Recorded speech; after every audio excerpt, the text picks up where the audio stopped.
Oh, hello, and welcome back to the Comix Wellspring live drawing show Spilled Ink, where we're spilling the ink and spilling the tea. And I'm your host, of course, Brandon Bloxdorf.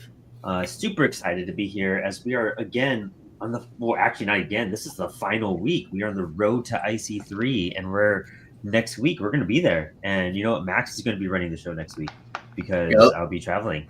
Super hyped for that.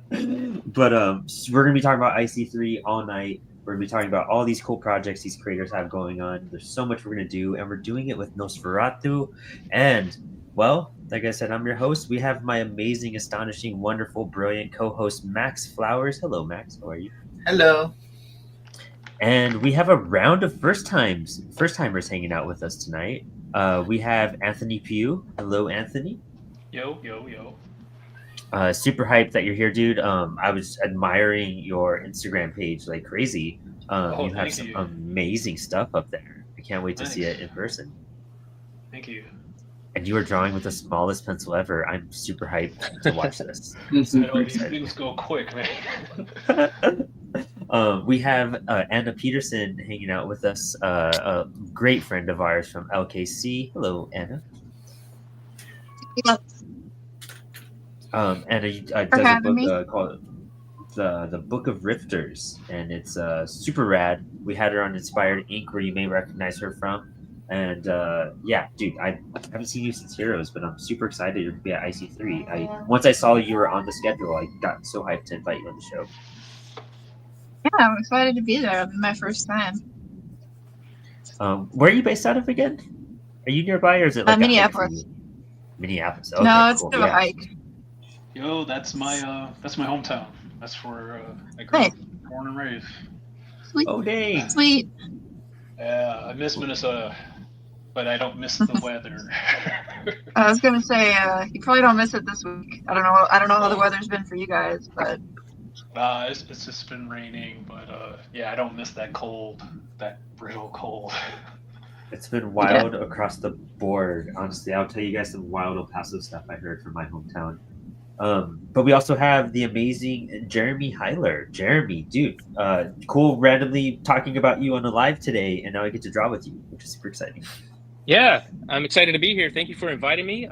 Hello, everyone. If you don't know who I am, I'm Jeremy Heiler. I am a writer and artist, so you can follow me at Jeremy Heiler Art if you want to see my work. But thank you for inviting me. I'm glad to be here. Dude, I'm super hyped for you to be here. I was like scanning people to invite because I was scrambling to find guests this week, and then I came across your profile, and I was like, I've interacted with this guy before. The name sounds familiar, and then I was like, oh, I do. Like, let me get him on. Like, I know he prints with us. He does stuff with us. I've talked to him briefly, so hyped to have you on and to actually like have real conversation with you for once. Yeah, thank you. Thank you. And we have in the comments real fast. We have Rudak who's saying good evening, Jeremy et al. And then sent a really cool Rudak. fire. I think might be a sword. I might be wrong. Yeah. Oh, Pin. fire pin, black heart pin, fire. Dude, that's a really cool setup you had going on there. Snag that, copy and paste that. But yeah, I'm super hyped to have you guys all on the show today. It's going to be a wild thing. Why don't we start with Jeremy, actually, why don't you tell us about your book and your projects and what you do? Sure. So I really I started drawing again about 5 years ago when everything shut down. Obviously, I got into I got an iPad to start out with, and I was like, whoa, these new pencils, these new technology, incredible. I hadn't been drawing really in the last 20 years. I started out really going back into the film industry. I worked there for a while, and then after that. I picked up drawing again, and the last year I created 8 books, 4 of them which are kind of known as my Batman 4 seasons, or I call Batman Year None. So if you can see, it has each of them are coordinated with a season in Batman's life. So I have that. I also made a book about Godzilla, which was called Peace on Earth, which kind of explores the isolation of Godzilla if everything was gone, all humanity, and he was the only one left. And then I made one about that you'll be able to get at IC3 as well, which is called WTF, which is about my grandfather and how I saw dementia break him down and the troubles that it disposes from there. So Yeah, I really started cartooning and doing books this last year, really. But it's incredible to be here and being at IC3 soon. Oh, dude, that's sick. That's so much too, man. You've been super busy. I'd love to hear that. Thank you. Yeah, making up for lost time, I say. I feel like that's a lot of us. I didn't start making comics till about a year and a half ago, really, and Yeah. we've been spitting out books just do like monthly. What seems like with Apollo, and so I'm just like I'm trying to get back to what I feel like should have been done already. You know. Hmm. I totally get that. Anna, why don't you tell us about the Book of Rifters and anything else that you're working on right now? I know you've kind of been doing some stuff. Yeah, I've pretty much just been working on that. Kind of a one-woman show when it comes to like writing and drawing it, and it's definitely a longer story. So I've been working on it for a while now. But I finished up issue 1 last year. I'm doing issue 2 right now. Kind of been plowing away at that the last few months.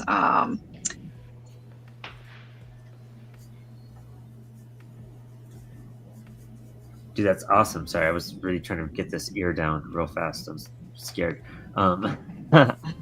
Dude, that's what are you hoping to release it sometime this year?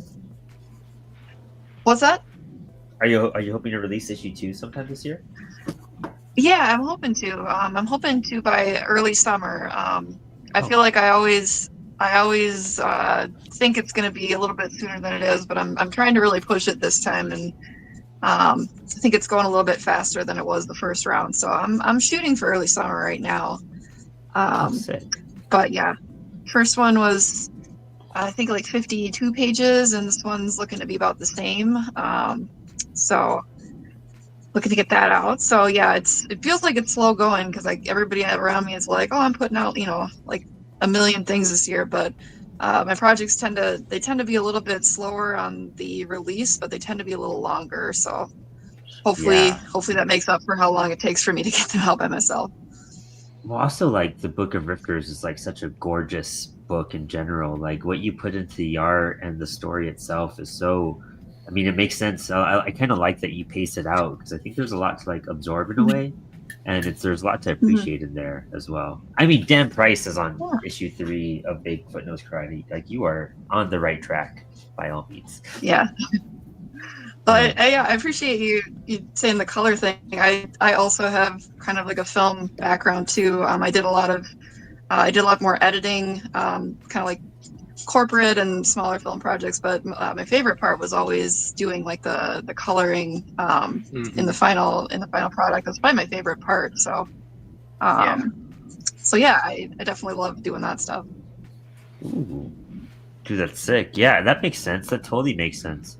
You do like what do you use for digital coloring? What program? I work in Photoshop. Oh, okay, cool, nice. That makes sense. Yeah, there's like some effect stuff that you do on there that always caught my attention. Yeah, I like to play with all the blend modes they have. I don't know how that translates to a lot of other things like like Procreate or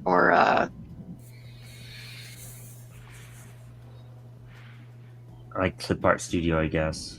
Yeah, I'm trying to think of the other programs.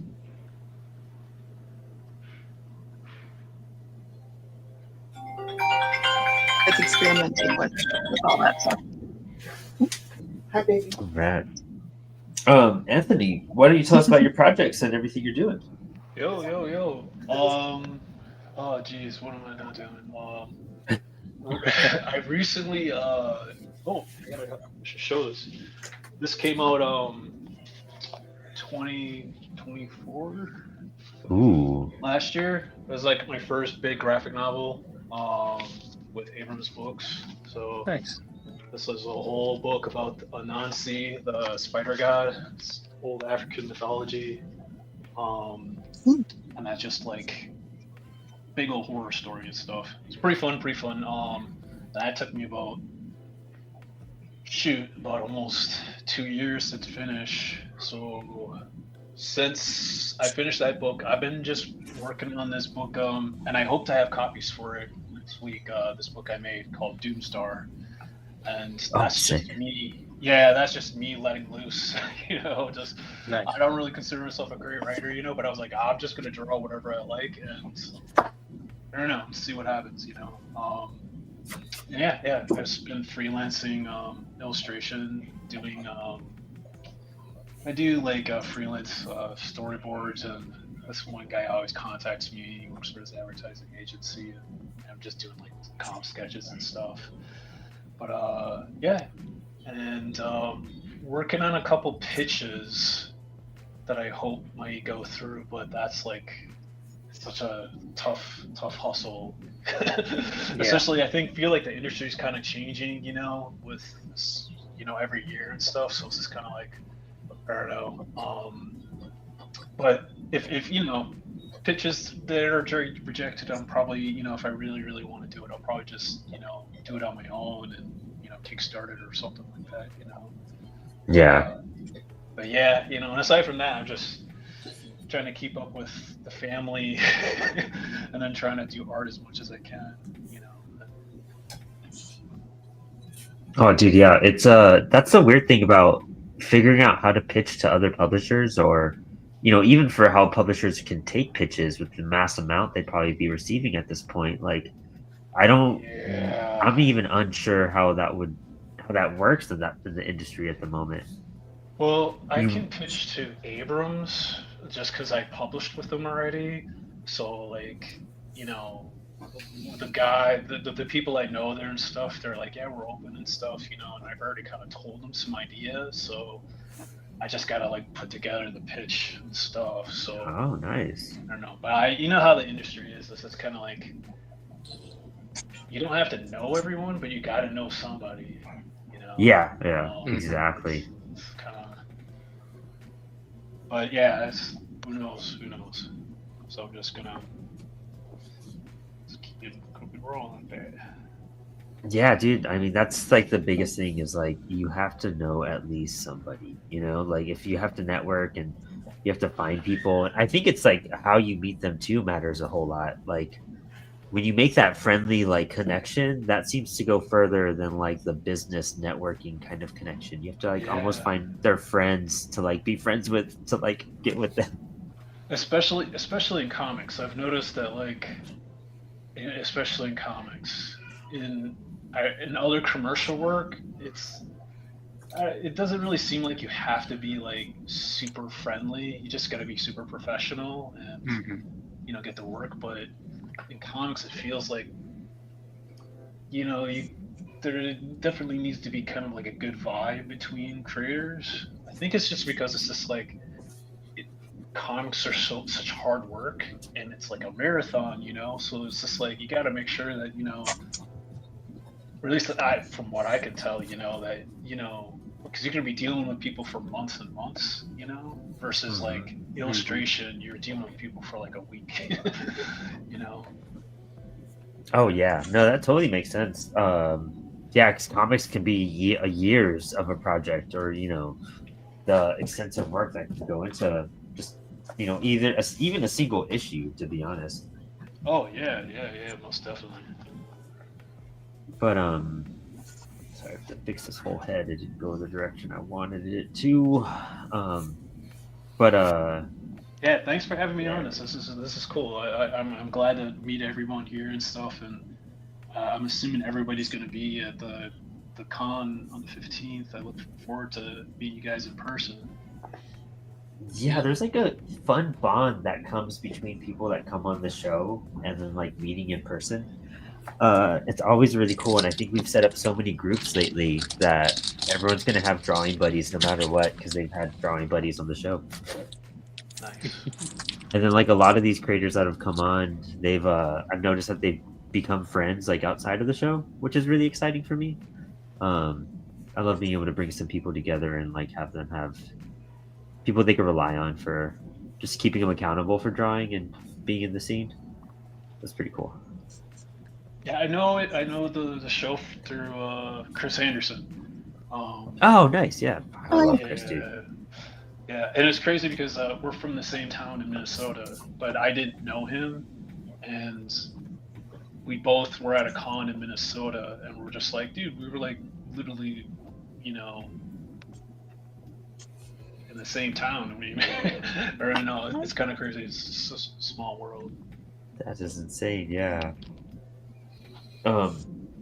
That's super funny. Yeah, it's weird how that can happen in life. Like just meeting people that you're like, oh, how did we somehow meet in these weird, bizarre, like conditions? It turns out that the drummer in my first band, I'm from El Paso, Texas, and my drummer when I was in high school, when I was a freshman, he moved from Oklahoma, and we played drums for me for like 2 or 3 years, and we've been best friends since then. And last year I went to San Diego Comic Con because he had a place in San Diego he said I could crash at. And I was telling my girlfriend, I was like, yeah, I'm going to go crash with my friend Patrick and blah, blah, blah. And then I send her a picture when I get there. I'm like, it's me and Patrick.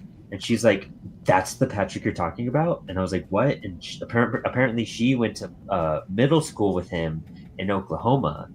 And then Wow. I met him in Texas. And then I met my girlfriend when I moved here to Winchester, Virginia 2 years ago. That's Wow.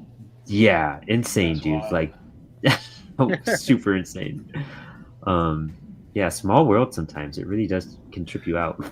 Yeah, it's funny because this person I used to work with in New York, I used to paint murals and stuff, and the guy I was working with, his ex was the manager of the thing that we were doing the artwork for and stuff.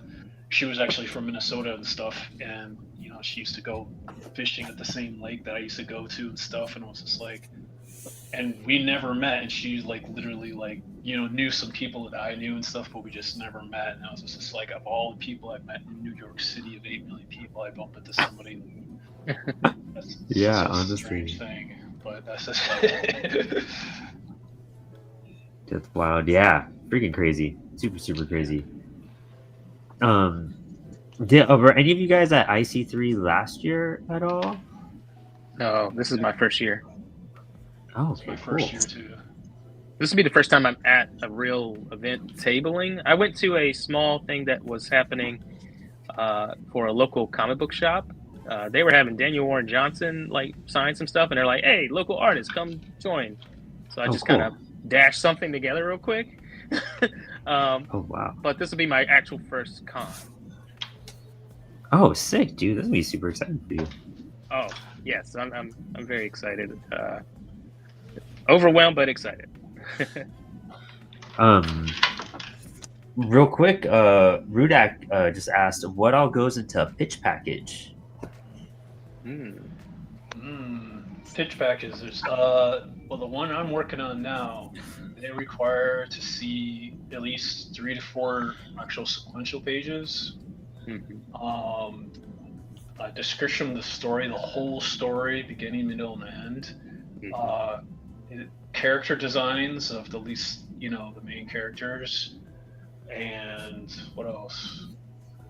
That's pretty much it. Or like a synopsis too, like a short, this is your elevator pitch, like this is Aliens meets Gremlins, or something, and yeah, and then the pitch that we did for Devour was similar, but there was a whole backstory that the writer wrote and described, because there was like hoodoo, and then she like gave a huge description of hoodoo and how it relates to the story and stuff, and then she gave like another like description of Anansi, because not a lot of people know that character and stuff, so she added that into the pitch, I think. Oh, rad. Yeah, that's I kind of do that for like the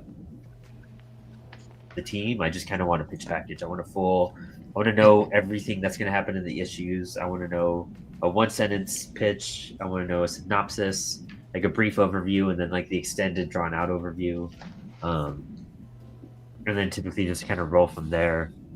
But they're good to just get down for like I really like your own books too. I feel. Yeah, it helps you, especially when you got to go to like. So, what are you working on? Oh, I'm working on this thing, but you got to be vague about it because you don't want to talk about it. And then like, well, it's this meets this. So like I got a book that I'm working on this year, and I don't want people to know all the details of it yet. So I'm just telling people quickly, it's what if Sailor Moon became Darth Vader? Oh, And wow. you know, so it's like, oh, get your imagination rolling without a lot of details. And when I've seen some of these places for like submissions and things like that, they want the whole story. They want to know every beat, and that's kind of terrifying because you're like, okay, here you go. So it can be a little stressful, but they want to see artwork, they want to see character designs, and they want to see basically what the total story is encompassing.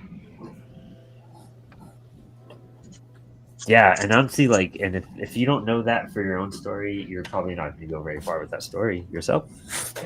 In honesty, Right. you know,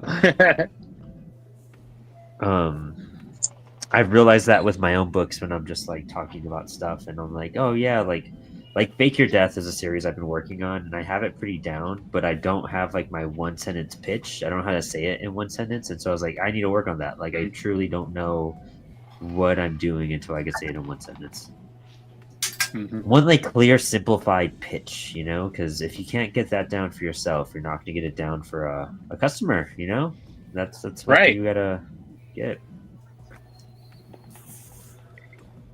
Real quick, Doom Days, our boy Rick Lopez. He says this year is going to be insane. Yeah, honestly, like last year was wild, and so I can't. I'm a little overwhelmed with how this year is going to just be in general. Like, I think everyone's doing a whole lot. Where Apollo's doing a whole lot out there. We have some exclusives. I forgot to email to Matt Sardo, but you know it is happening. And we got like a whole bunch of. We're doing an interactive thing that includes Rick Lopez. Actually, I'm going to be sending him some details this weekend. But we made we have an anthology that's launching next Tuesday, Nice. and it's a 1 week Kickstarter. And so we have these like totems that people have to collect from all of our tables, and then they get like a free little like mini preview of the one of the anthologies. So you have to go to every table, and then you have to go to the Apollo City Comics table to show your totems, and then you get like a little reward. Very cool. What was the attendance last year? I don't recall. I was running around so much, but honestly, dude, there was a good amount of people, and people were buying comics. People were there for comics. So I can only imagine this year should shape up to be even better than that. All the people I've met in the last like couple years who went to it and first time show, and all it was good word of mouth. And sounds like this year's going to be even bigger from just they're like, oh, I'm going back. So I was like, okay. They're like, why aren't you doing this? I was like, okay, I'll do it. So yeah, dude, honestly, this is the show you want to be involved in, like not only networking wise, but which makes it hard to kind of network so much in a 1 day show, you know. But making the best out of what you can while you're there is going to be ideal. Yeah, I'm definitely going to be going to like trying to go table to table to get like footage and everything. Sorry, I was reading a comment. To get footage, so I'll definitely be saying hi to everybody for at least a brief moment. very cool. Rick Lopez just said last year, I want to say no more than 5 people who stopped by my table didn't buy anything. It was crazy. Yeah, dude, I feel like everyone had great success last year. I'm excited to find the table there because last year when I was there, I was kind of just getting like live footage to like help out CWS. I wasn't like part of the team yet officially, so I was just running around trying to like show my worth, basically. And I had my punk anthology at a friend's table at the LKC booth, and I that's all I had. But this year we have a whole table. We have like 6 new books, like 10 really, and we're promoting like 2 Kickstarters, like an upcoming Kickstarter, and all sorts of stuff. We have exclusive posters. We have a mini comic that just came out. It's wild. It is, and then half the Apollo team is there. When a year ago, the Apollo team consisted of like 4 people. Wow. And now it's like 20. So it's cool. It's crazy what comics can do. Yes. Is there anything you guys are bringing this year that you're especially excited for to show off, or like any art that you guys might be selling?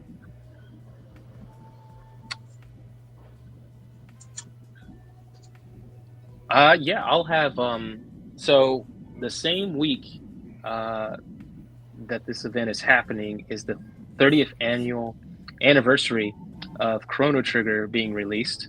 So nice. I decided to do an exclusive print, sticker, and pin that you can get at my booth. I'll have limited quantities of the print, obviously, but if you bundle everything together, it's $20. But if you get the print alone, it's 15. But if you get everything together, it's 20.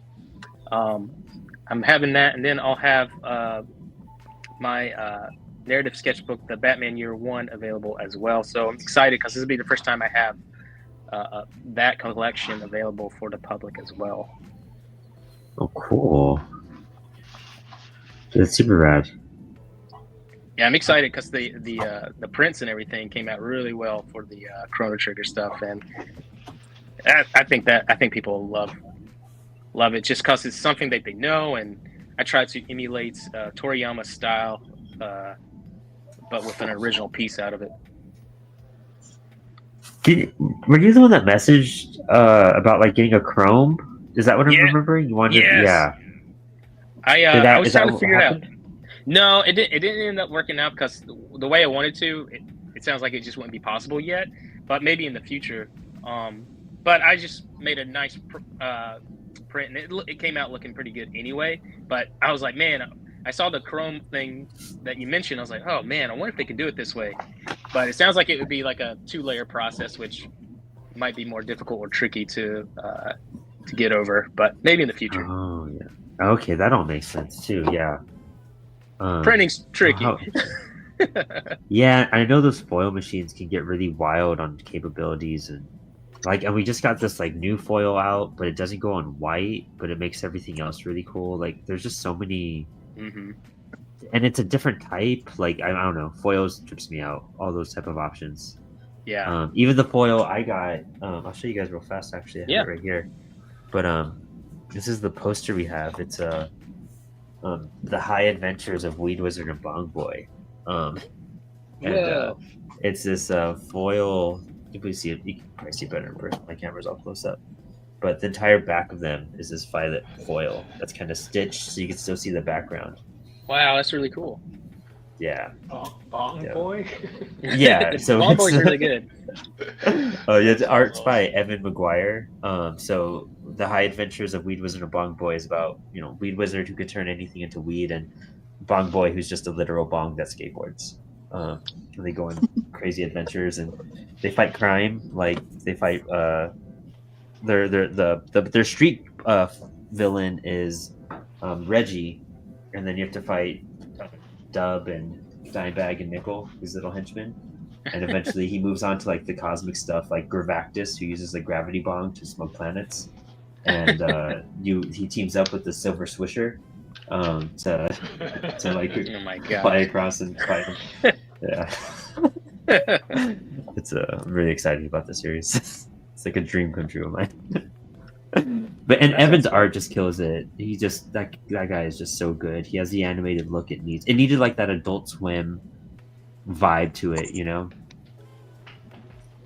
So I'm hyped. So that's part of the Kickstarter that we're launching. The first chapter is going to be in that book. I'm pretty happy about that.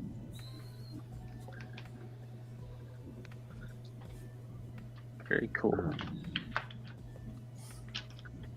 This show always trips me out because it's always challenging trying to like draw. And look at the chat. Look at the chat, and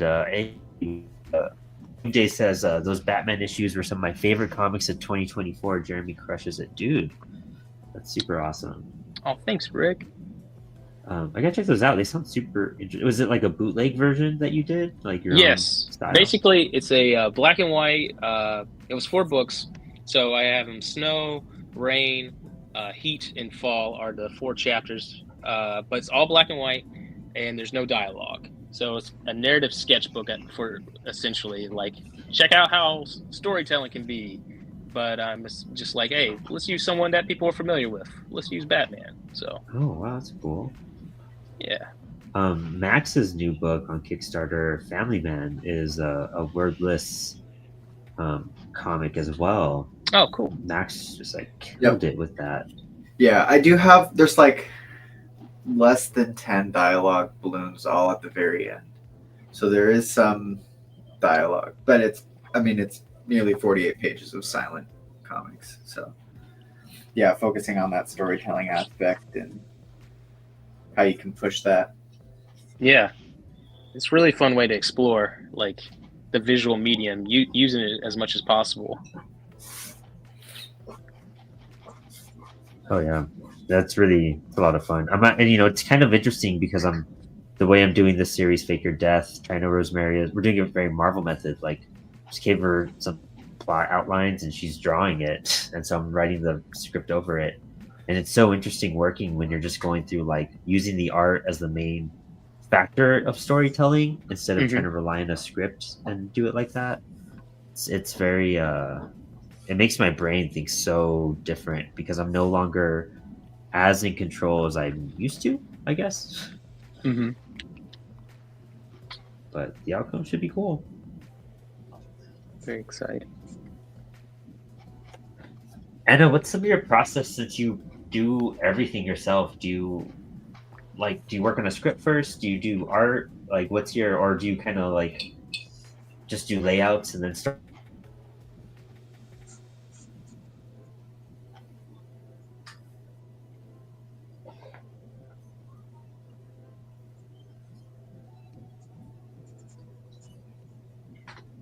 I think your audio is just a little delayed from the internet.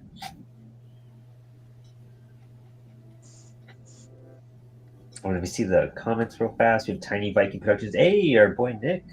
Oh man, I would have loved this challenge. Such a great film.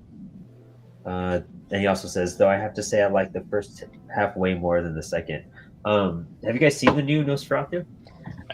Yeah. That's what the version. Everyone else seems to be doing the traditional one. It looks like from my angle, but I'm doing the newer version. I really enjoyed it. I really loved it too. Yeah. I just haven't seen it yet. I know it's out on Peacock, and I just need to plan a night to just focus on it and watch it. Yeah. But I love the old one. I think the old one is super fun. Yeah. The old one, as in the 1920s one, or as in like the 70s. Yeah, the old 1920s German expressionist film that got destroyed. Yeah. Yeah. I like all of them. I mean, surprisingly, all the Nosferatus are pretty solid across the board. Unlike the Draculas, which can kind of go all over the place. No, I think that's why I like kind of wild this right new after. one. Oh, go for it, Anna. Oh, I was just gonna say I saw the original one, or the new one, the weekend that it came out, and then I decided to give the 70s one a go because it kind of been on like my bucket list to watch at some point. It was really jarring going from that voice in the new one to this like really kind of like almost happy sounding Nosferatu in the 70s version. At least as happy as like a Werner Herzog movie can make a vampire. I don't know. Oh my gosh. Yeah, for real though. I'm not like a fan of this 20. I don't know, maybe it was just like the state I was when I saw it first, but like it's just so goofy to me. Like I can't take the like classic one seriously. I love the new one for sure, but yeah. I think the original one, besides just it being so, stark with the German, expressionistic style and stuff, and that it's so iconic that there's like 100 versions because most people only saw 20 minutes of it, and then like, oh, we found more. It's like this movie that doesn't exist just made it more alluring. And then I think kids are growing up with the SpongeBob meme. yeah, exactly. Just made them very interesting throughout history. Well, do you know why the film keeps changing? Well, I know part of it was because they lost the prints, and then it was banned, right? It was mostly destroyed. Right. Yeah. So Bram Stoker's wife or widow or something sued and then they had all copies of the film destroyed, but 3 kind of magically appeared and were restored or whatever. And so that's what all of the copies that we currently have are based off of. Gotcha. These old fractured ones that have been restored and put back together. So it's pretty crazy to have such an iconic horror film almost be lost like that, you know? Yeah. It's film preservation, especially now, they talk about it like a lot of the films from the 50s, well, let's just say 30s up, are, you know, hard to find or having to be restored. But even now, they're saying a lot of the ones from the 70s, there was no real archival stuff happening. So a lot of that stuff might turn into lost media one day unless they actually do, you know, some type of redistribution and stuff like that. Wow. That's wild.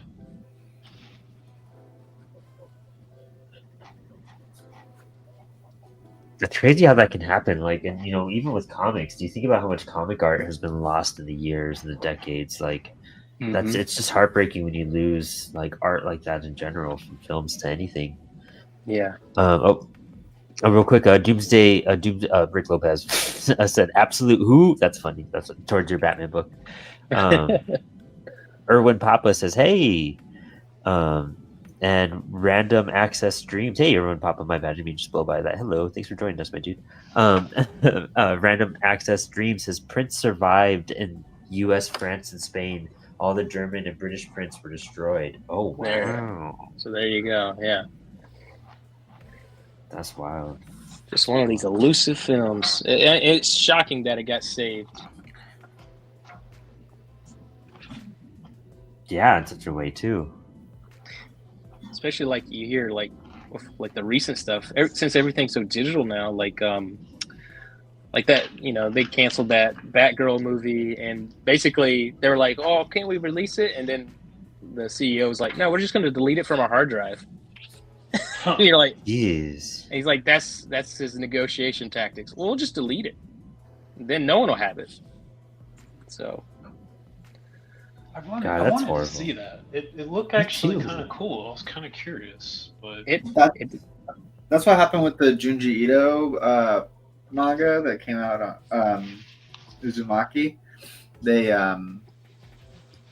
ran out of budget after like the first or second episode. yeah, They're like, "We're not going to give you any more." And so they're like, "Well, what the hell?" And essentially, they were given the choice of, well, you can release it as it is, or it could not be released at all. And they're like, "Fine, dude, freaking release it halfway finished." Right. So the episode 1 is like incredible, right? And then episode 2, 3, you see a literal downward spiral of quality. And then you get the 4, and you're like, "Oh, they tried a little bit to restore," but it's what happens when you cut a project off at its knees. So brutal. It's so brutal. It's so sad. Yeah, for all those. That, episode 1, I really dug, and I tried watching the next 2, and I was like, "Oh, this just did not add up for some reason," and I was really sad about that. I feel bad for that, because that was probably a lot of people's introduction to his work, and it just seems like a black mark in a way, you know, like, oh, well, if that's how, you know, is that what's translated from the books? Like, no. And the other thing is that, like, they keep trying to do his stuff in whatever kind of film way, and when people saw the first episode or like clips of it, they were like, "This is what the media version of it should look like," and then it immediately got tanked. And it's like, well, he's just never gonna have, you know, a proper executed vision of his stories. Yeah, that sucks. He has so many books. He deserves something, you know, but I'm sure eventually somebody's gonna present it, because this stuff is so good. Are there certain stories you guys are kind of heartbroken that you may never see like a adaptation over, or would you rather not see an adaptation of something than Akira. potentially? I hope they never Ooh. do Akira because I don't Oh, think they'll ever do it justice. the elusive project that's been on like 10 directors' list to doing, but then they abandoned it. Yeah, I don't know. It's a big story. I think that's just, Yeah. Yeah, we would need like a. Oh, I mean, fuck, dude, maybe even a manga, like or an anime type of that would be series to dope. do it. That'd be cool. But like, yeah, that'd be. I mean, even live action. I don't know how you would do that. Like, how would you get those buildings to do that? You know what I mean? Like, Yeah. For it to be translated again, I mean, the movie's perfect. But if they were going to try to be like, oh, we want to do Akira again, I think it would have to be like a series, like 6 hours or plus long, if you're going to do it justice. But it's unattainable. Like they shouldn't try. But if they're going to do it, it needs to be a longer format because even the book was, having to truncate what was on the screen then. So that's why the ending's so different, because he was making that at the same time. God, yeah, that's right. He was still Imagine working on the it, which is budget kind of cool. if, like they try to do that even for a TV show. The budget to pull that off, Oh, it'd be insane. they just that's too much. Oh money. yeah, The producers would be like, that's too much money. yeah, hands down. Which is sad. Which is. What was it? The last two people I heard attached to it, before it was,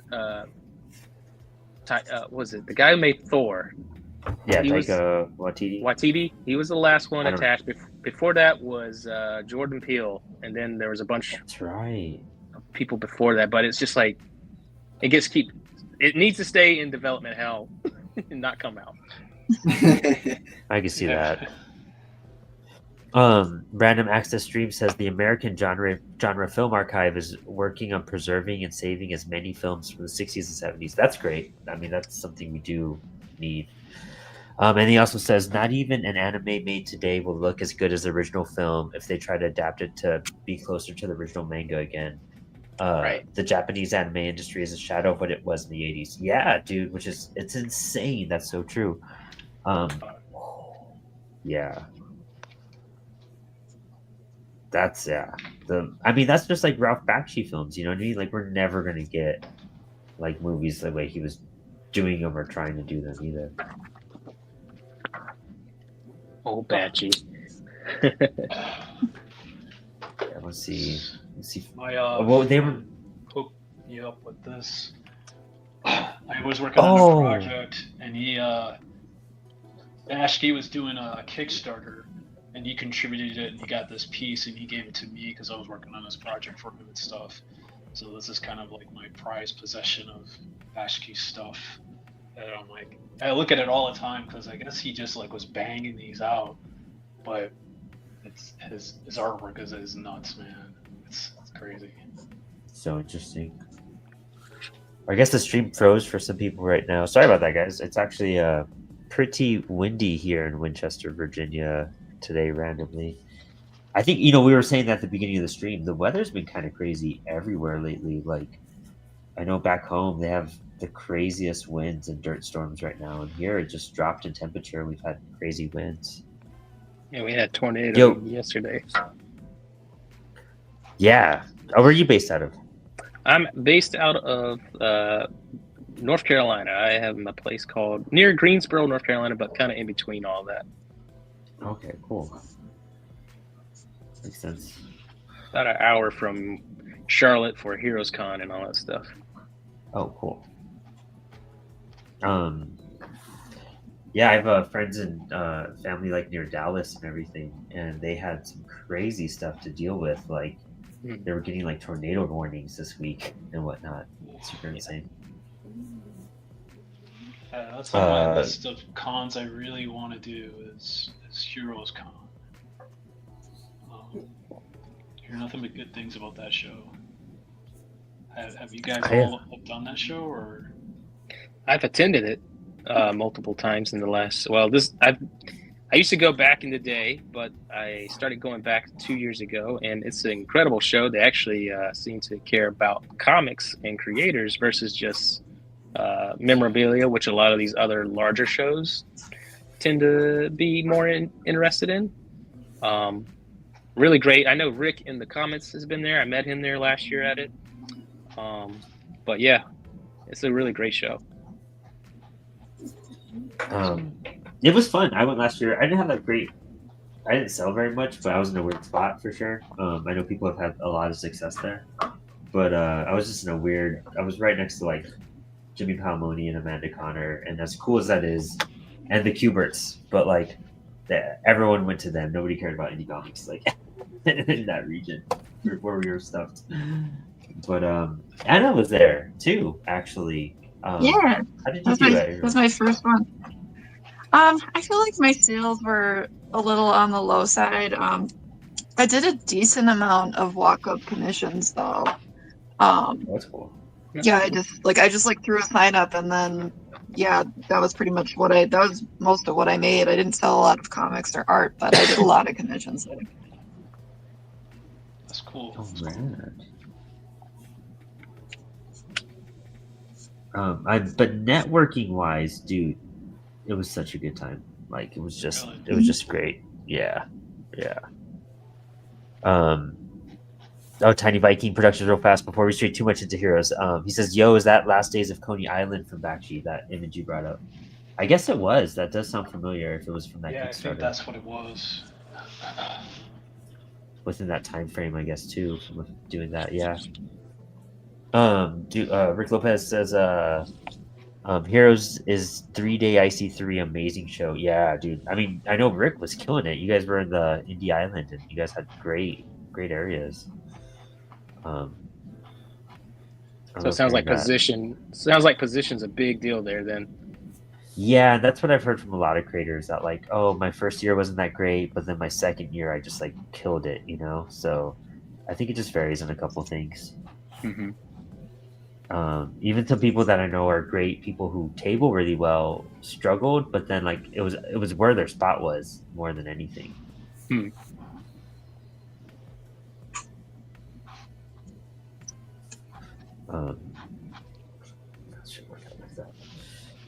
But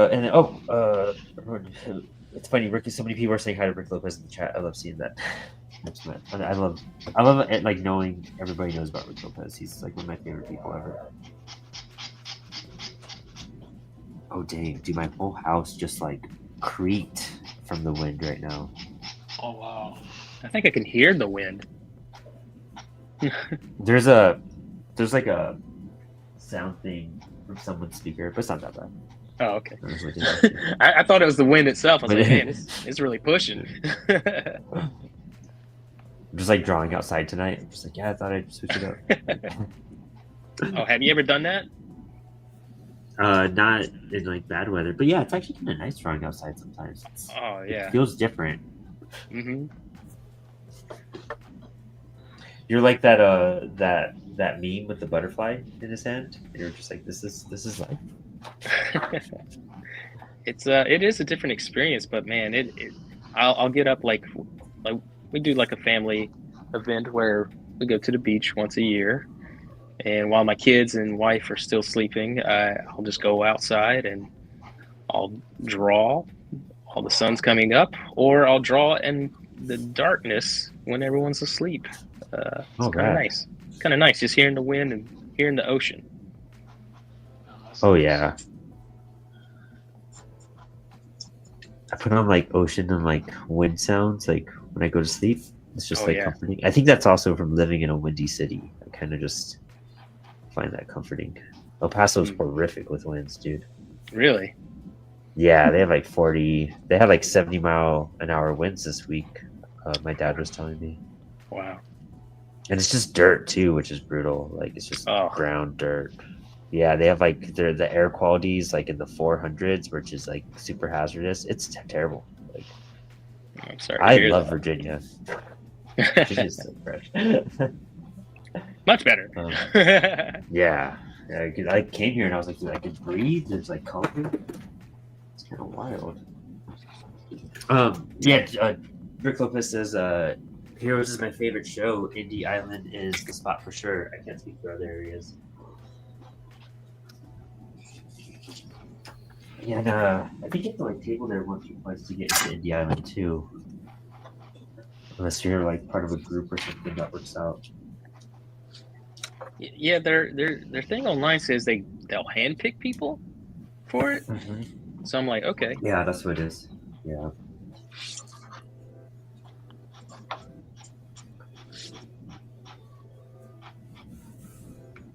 Oh, dude, let me do some spotlights on people's work real fast because everyone's doing some really cool stuff. Whoa, people's stuff actually disappeared. Uh-oh. If I could switch this out. StreamYard just did an update today, so I'm not too sure what the... Oh, I see what it's doing here. I gotta play with it. There's like a new scene. The dreaded updates. Yeah, I did not read the update thing either when I jumped in. Oh, so I could like make a whole scene. How do I edit this? I'm not going to try to figure that out tonight, though. Nope, not figuring that out tonight.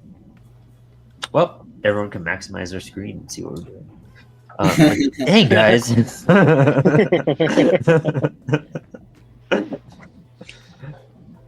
Everyone's cameras are looking really great tonight with great angles. Dang, Anna's, yours is super dope. Gosh, all of yours, super great. Thank you. Oh, I wanted that's to make one that was kind of like more serious, and then the other one is like I finished watching What We Do in the Shadows not too long ago, so it's like Oh an my office God. environment. Got a I little. love He's that. working at his little cube. He's got like a Starbucks style blood drink, and then he's got a little hang in there poster, but it's like a bat hanging off of the arm. Oh my gosh. That's so cute. Jeremy, I dig the mustache. It's looking good. Thank you. Yeah, I was like, I'm gonna do the new one. So spoiler alerts to a remake to a 100-plus-year-old movie. That's what I appreciated about the new version. It was like the mix between Dracula and the regular Nosferatu tale. Yeah, I really like that they leaned a little bit more into it. But then like even transitioned from the endings for both. So I was like, oh, you know what? This is really awesome. Good job, Robert Eggers. Yeah, I thought it gave it some elements it needed to make it more interesting. Mm-hmm. And then I don't know if you guys have read the classic, Bram Stoker's Dracula book.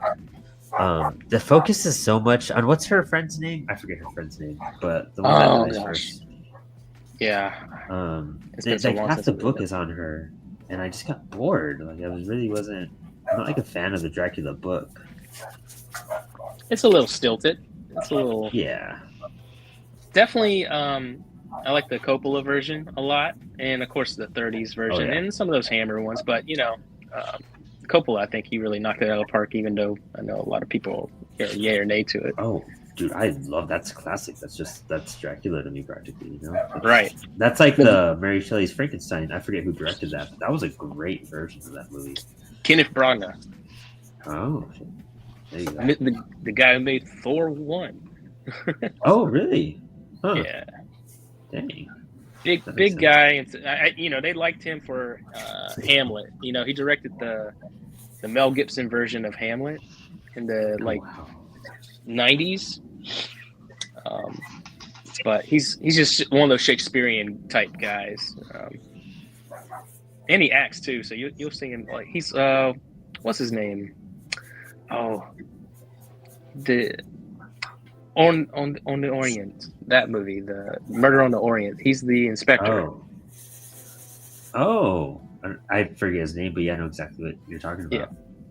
That's him. That's interesting. Sorry, I have a lot of movie knowledge. So. Oh, I love that, dude. That's what we need. Random Access Stream says Lucy. Yeah, Lucy is her name. That's the Lucy. girl. Yeah. I think there was a good balance of her in the Coppola, Dracula, Mhm. but in the book it was just like you would think she's the main character, honestly. Oh, in that Coppola version, when she's like resurrected. Oh, dude, so sick. Dude, the designs in that movie are just so good. Oh, I mean, yeah. Even like the first time we meet Dracula, like such ornate design, so different. Man, that red armor stuck with me my whole life. I've always just Oh yeah. admired or I based stuff off of it. You know what I mean? Just that it looks like when Lee Bermejo draws Dead Man, how it has like that Oh yeah. muscle tonage. Yeah, it was very, very stark, and I love. Oh, that whole opening sequence is incredible. Random Access Stream says the best part of the book was Jonathan's journal entries when he's trapped in Dracula's castles. Yeah, hands down. I wanted more of that really than anything. Yeah, his description of everything is more interesting than anything else. And Kenneth Braugh's adaptation of Shakespeare's Much Ado About Nothing is great. Ooh. We got another film head in there. I love hearing racks like that. Yeah. So, like going from film to comics, it's always interesting, working with creators. And I have a creator that's writes films, and she does a lot of books. And there's some bridges you have to kind of work through. Did you think you had any issues when you kind of converted from film to comics, or was it all kind of one blend for you that made sense? For me, so I was mostly a cinematographer when I wasn't making my own indie films, and then I transitioned into editing. So I did that for a while, and currently I work as a creative director for a website company. So I've been into the marketing angle and stuff like that for a while. But so when I transitioned into making comics, I was already doing storyboards for those movies, and it felt like kind of like, oh, now I can just do whatever I want versus sticking to a specific frame style and stuff like that. So I was like, well, this should be interesting when it comes to the storytelling. And then with my editing background, even though it's video, excuse me, even though it's video, it's like you still have to think about beats and moments and how long should have brevity and things like that. So it felt natural transitioning into it. And speaking with some people, when they read my work, they're like, oh, I can tell you're a filmmaker. So I was like, okay. Yeah, it's always good to know how to script all that type of stuff. I feel like I learned so much about description and setting a scene because of learning film scripts that I think it really does benefit comic book making too so much. It's kind of like knowing how to write prose benefits your filmmaking and your comic book descriptions, Yeah. If you ever want to look at a really cool recent release of storyboards, Parasite by Jun Ho, he released a whole book, and he storyboards every single shot. So, but it's like an actual mini comic. Detailed in that. Oh, that's cool. Yeah, let me see if I got it real quick. I'll show you. Pretty cool. Yeah, I got it right here. What did you say? Yeah, so it's this little book here. Pretty awesome. And he basically storyboards everything out and pretty detailed about all the actions that are going to happen. And so he's very, very making sure that he gets everything exact the way he wants. Oh, wow. And his cartooning is not that bad. Yeah, it's pretty dope. It's all about getting that clear, at least that's the thing about storyboards too. You just got to be a decent enough artist to get the point across. And that's going to just build up. Right. It's kind of trippy. Storyboards are just so similar to comics in so many ways, in a sense. Laying out the house, the actions, you name it. It's pretty crazy. Definitely recommend. Yeah, I was taking storyboard classes in school because there was only like one comics course. So I was like just convincing my storyboard teacher to let me do comics on the side too. Oh, that's the class that you were doing that in? I remember you telling me about that. What? Was that the class that you had convinced them, like, I think for your final or something, that you're like, can I just do a comic, and it worked out or something? That was for my illustration class, but actually my okay. storyboard class was with Jay Oliva, who directed like most of the. I don't know when he was doing this. He directed a lot of the DC animated movies. Oh, wow. Yeah, and did storyboards for him. He also did storyboards for like Deadpool, and now he runs his own animation company called Lex and Otis, which is putting out cool stuff too. That's super rad. That name sounds familiar, but because he grew up and he was like, I want to be a comic book artist, and then he'd show his portfolio to people at cons, and they're like, "Have you ever done storyboards?" He's like, "I don't even know what that is, but yes." And they just hired him on the spot, and then he never went back. He just did storyboards. oh wow, that's how you do it, dude. Literally, you just gotta find the right opportunity to say yes, even if you're not good at it or don't know what it is. Just say yes.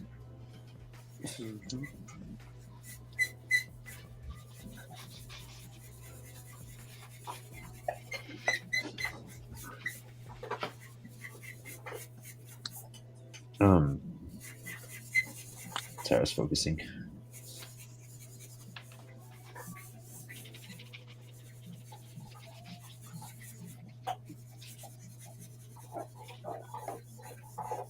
Have you guys seen? Are you guys like vampire fans in general, like of any types?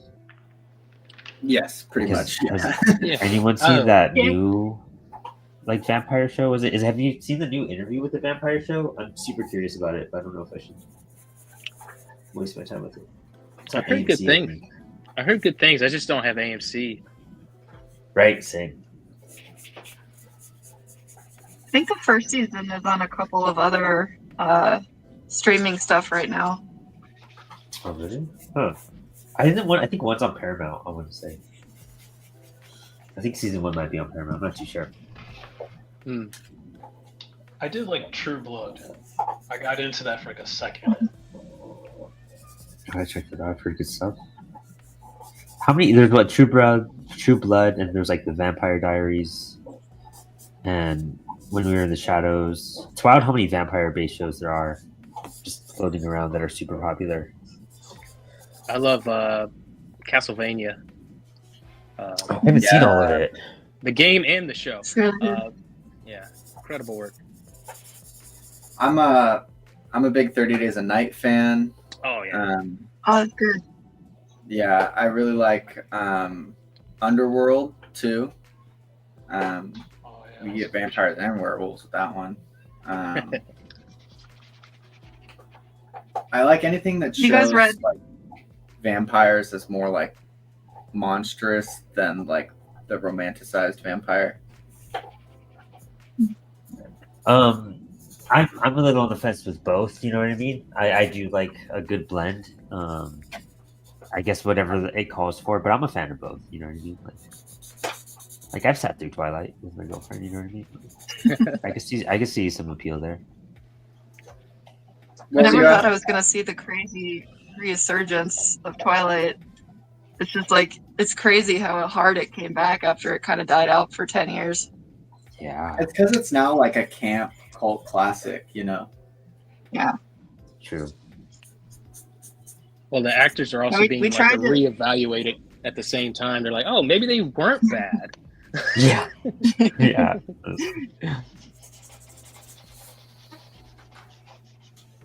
Ooh, I got notification that my books have shipped.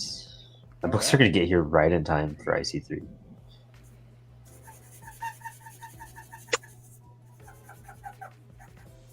Also, I guess I'll pitch this right now. We have some people in. You know, we have Apollo City Comics has a Kickstarter going on right now, and if we get 3 more backers and we hit the 80 backer count, we're actually including some mini comics So I'll be putting in this corpse flower mini comic that I drew with every order, and we'll make a digital version of it too. And then Jay Louder is going to be doing a preview mini comic of his new It's a Horror Show book. So if we get 3 more backers by midnight Eastern time when the campaign ends, we'll toss these in. We're right there. Just we're at 77, one hit 80. 80 backers.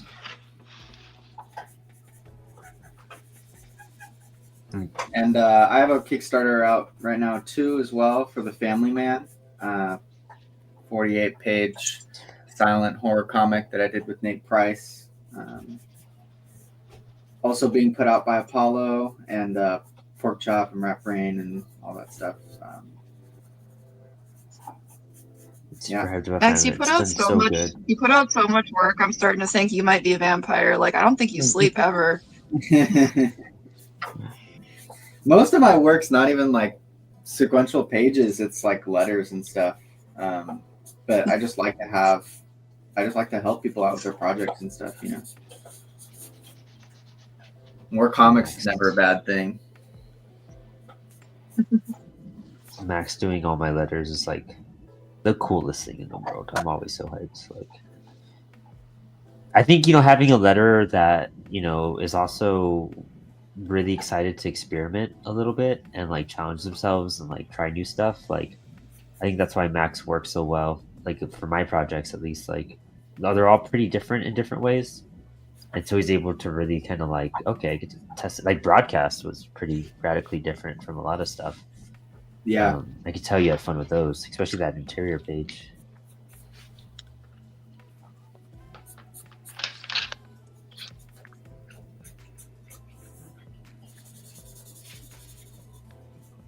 This is going to be a lot of blacking out, so I'm trying to like figure out. I think I'm going to keep the cape just blank in the background and maybe eventually color it in, but like black out the rest. Work out. Mm-hmm.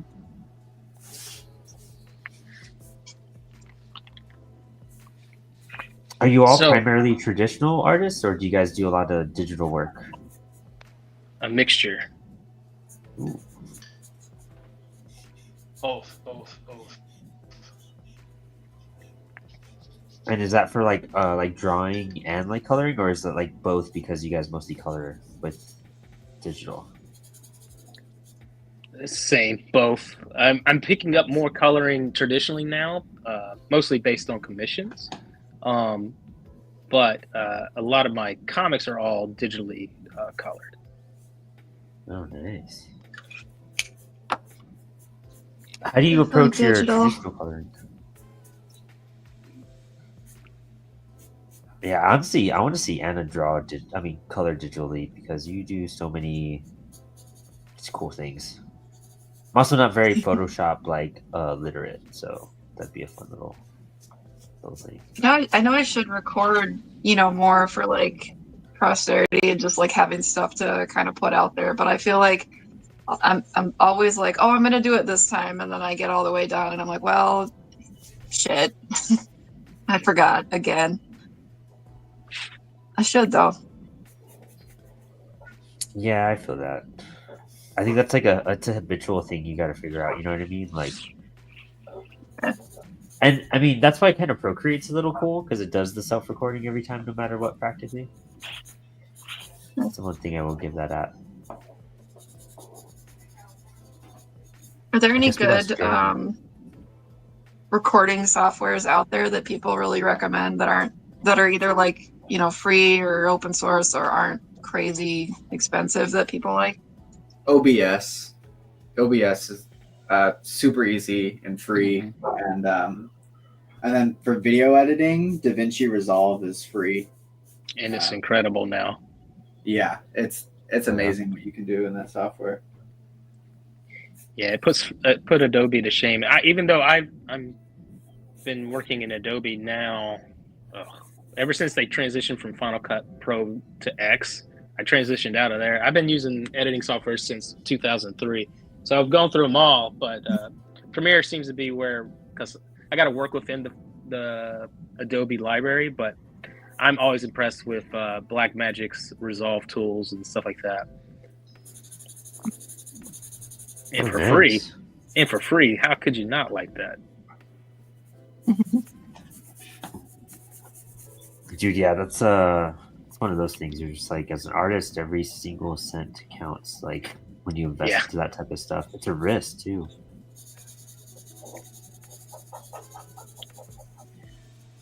It's a We might risk. have lost Jeremy for a minute. I'm sure he'll be back right now. Me? Oh wait, Jeremy. Oh, Jeremy's here. I mean, home slice. Sorry, I was like drawing a cape, and I looked over Anthony. Anthony. I was about to say, did I disappear and I'm just hearing you now?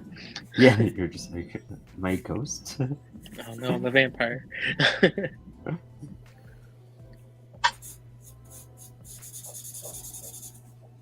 I was trying to get these fingers to be kind of awkward.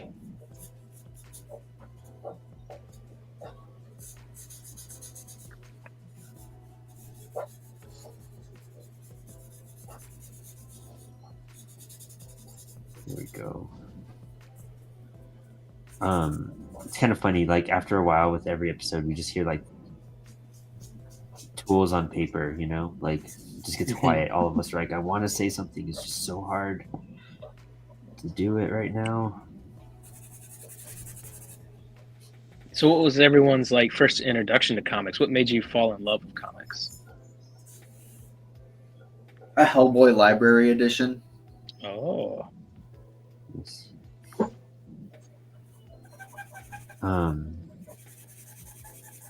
I don't know. I think, you know, when I was a kid, my dad showed me Batman, and like it kind of was just part of my upbringing. Like I saw Batman and I saw Kiss and Spawn, and it just all made sense to me. Like it all, like I just didn't question it. I was like, okay, I get this. This is cool. That's cool. Pointy things and some awesome face design. I get it. Like, this is pretty rad. When you look at like Ace Frehley and like Gene Simmons, and you see those guys, you're like, wow, like this cosmic demon stuff plus, you know, gritty Dark Knight and everything totally works. I was sold. What about you? I think I got into manga first. Yeah. Oh. Like, yeah, I didn't have much of a comics background until maybe more like my late 20s, because, you know, when I was growing up, like, you know, the internet was around, but it was still kind of not great, and, you know, my little library didn't have any comics, and I didn't really get exposed to it. But when I was in college, my roommate had this huge collection of manga, and she went on vacation for a couple months and was like, hey, if you want to look through my stuff, like, feel free, like, to check it out. And I just like tore through it. I was like, oh my God, I didn't even know this was a thing that was an option. So like, and then I was like, oh, and there's more stuff too. Like I can read all these other like comics I've never heard of. And yeah. That's incredible. What an introduction. Hey, here's my library. Enjoy. Yeah, honestly. If you want. Anthony's back. What's you're ready, Anthony? Just give me a thumbs up and I'll toss you back to the stream. Oh, cool. Perfect. Awesome. There we go. Sorry about that. Oh, good.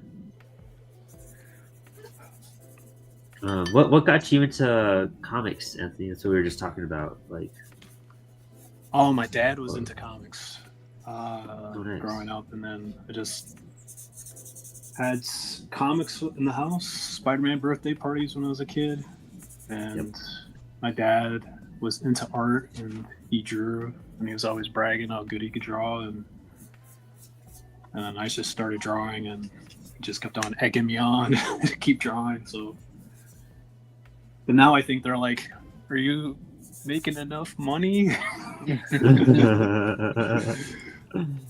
When are you going to get a real job? We're like, oh.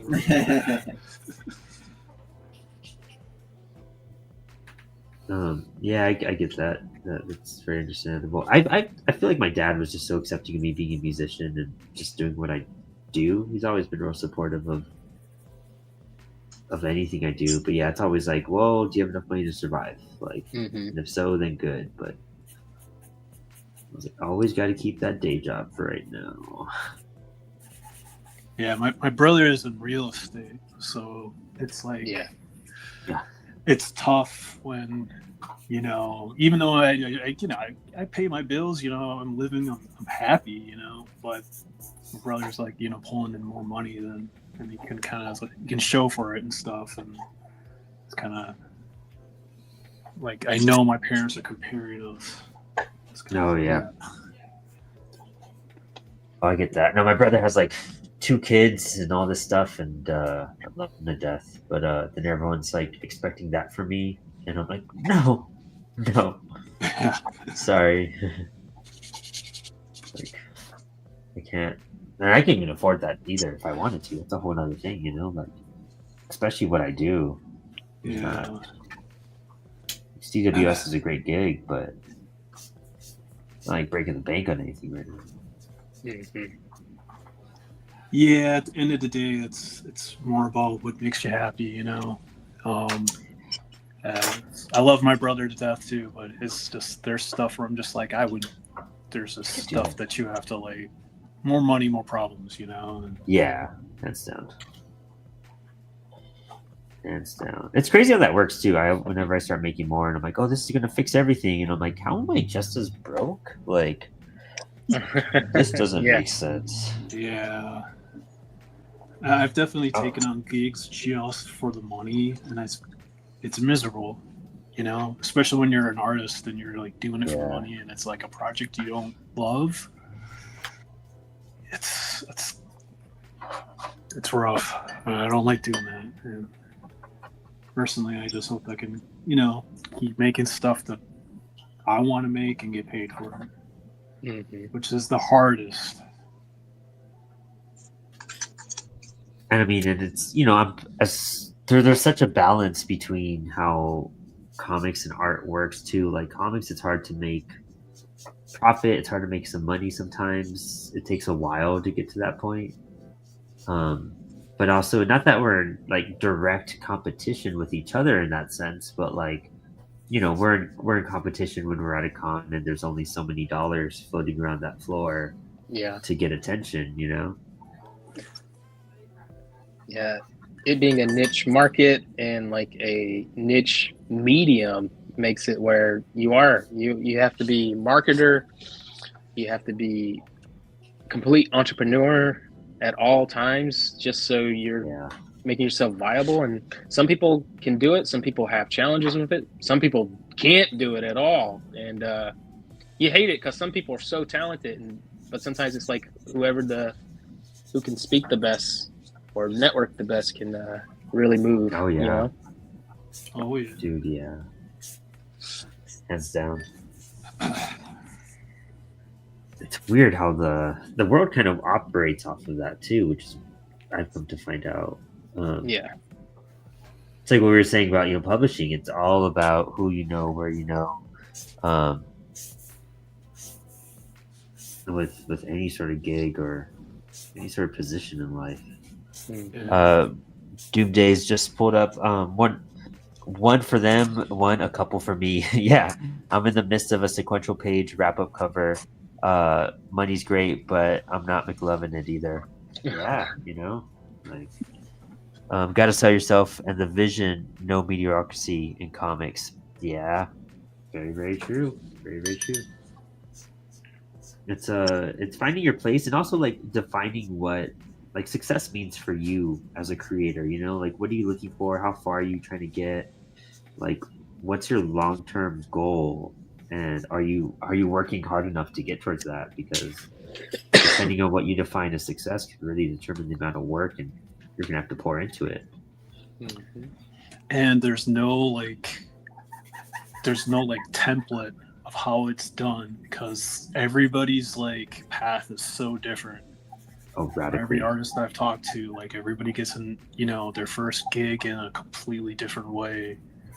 And I mean, versus like a traditional job, it's like you apply and you interview, blah, blah, blah. But in comics and just in freelance illustration and art in general. It's just like jumping into a mosh pit and trying to like catch a butterfly, you know. Yeah, dude. Yeah. Honestly, oh, well, we're fast. Aaron Lee says, "Ooh, looks awesome," and Doom. Thank you, Aaron. Always good. Can't wait to see you, dude. Doomsday says, once you get in, they close that door so no one else can get in the same way. 100. I was just gonna say that quote, dude. I swear. That's true, dude. It's totally true. I mean, the way I broke into comics, the success I like to think that Apollo has had the past year and a half. Like, I don't know if anyone can ever do it the way we did it or how we did it. And also, like, you know, even for me, like it seems like sometimes Apollo was like an overnight thing the way we did stuff, but like I was podcasting since 2018 trying to figure out how to like make comics, you know, and then I got a chance and I just ran with it, dude. And I'm just running with it as hard as I can right now. That's awesome. Yeah, it's like and I mean, then I see, you know, people like, you know, Rick Lopez and like stuff like that, and it's like you don't want to ever compare yourself to someone, but you're like, man, I want to be at a certain level. But then you look at the grind that they put in, and like the effort and the time and energy. Like, you know, something I remember talking to him on Inspired Inc. And I was like, so how do you stay so focused and disciplined? And Rick was like, dude, I cut out everything. Like, I don't play video games anymore. Like, all I do, I just focus on my art, I focus on my comics, and just pour my energy into that. And that's it. Like, there's no other option. That's what I got to do. And I was like, well, damn. I mean, that's true. And he's been pulling it off really well since then. Yeah, I mean, but it's working for him, and that's what you got to do. I mean, I don't have that opportunity yet, so I have to moonlight a lot. I do a lot of my work while everyone's asleep, and that also means I don't get sleep.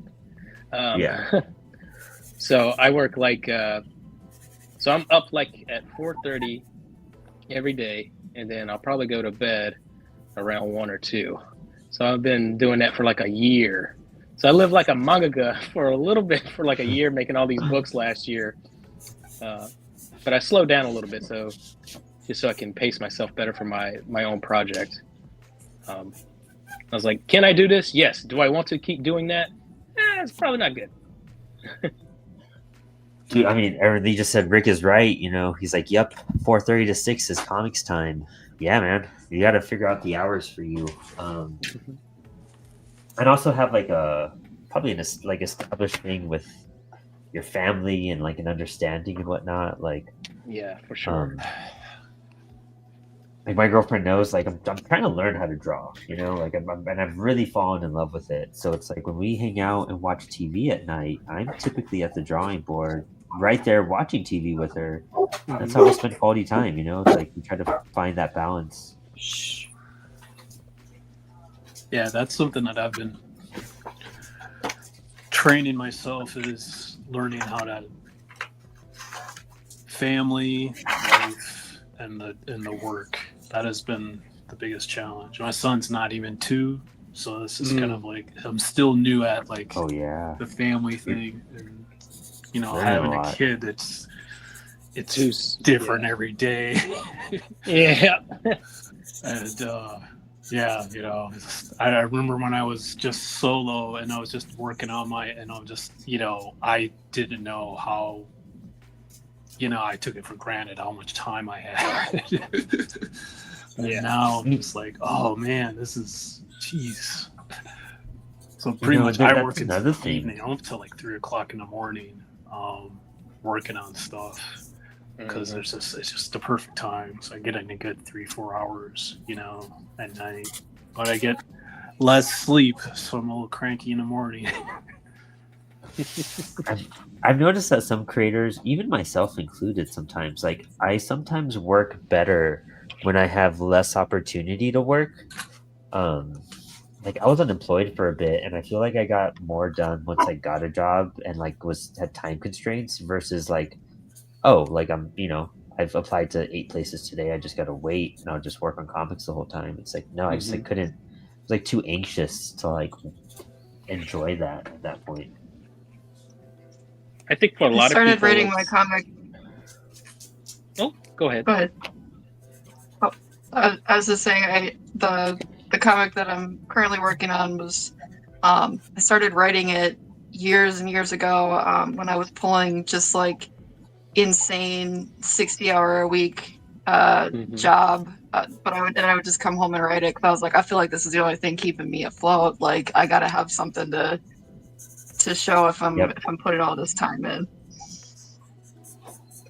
That's kind of where I was at. I was like, I've been doing my job that I'm currently at for over a decade, and I was like, man, where's the challenges for me at this point? So for me, it was like I have all this energy, and I feel like I need to spend it somewhere. And I was like, well, I love telling stories, so why don't I do that and fall back in love with what I really cared about, what I really wanted to do. But was told was a bad idea when I was a kid. Yeah, right.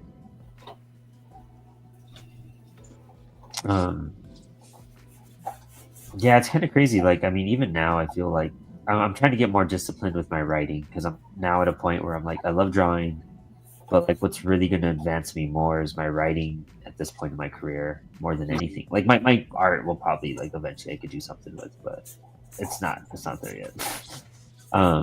But it's like something I enjoy. But knowing that discipline between like, oh, I do this to enjoy myself and relax, but like, you got to put in the work on the writing. Like, you got to just get back hacking at it. I have scripts that are due. Yeah, for sure. I think people who are getting into comics, for a while they'll do the pin-up illustrations and stuff like that, and they might stay there. And some people can find an entire life that works for them. Which is awesome, but like if you could tell the story in between those pages, that's even more. Yeah, I remember I went to HeroCons in not last year but the year before, and I was just kind of there, kind of just kind of doing research in a way, like let's see what it's like these days. And I was kind of just like, hey, I like to draw, blah blah blah, and I would meet some creators and they'd be like, oh, okay. And I would give them my business card and wouldn't hear from them. The next year I had like 3 comics in the hand, and it became a thing where like, oh, I make these comics, and you hand it to them, and the conversation would completely be like, oh shift. Let's talk. Like it's changed. So when they can see that you're doing it, like the language is there at the same time, if that makes sense. It's almost an interpretation now. Yeah, I was talking about that with Matt Sardo today on our Instagram Live, where sometimes, a lot of times, especially with indie comics, like the quality of the story and the art almost doesn't even matter. It's really just like, oh, you completed something, you did this, like you got to the finish line in this way. Like I'm interested, like because we all know how hard it is to get to that point. And I think like everybody has ideas, and ideas are a dime or a dozen, but it's like how you execute and follow through with that idea that's really going to make people turn their heads. Mm-hmm.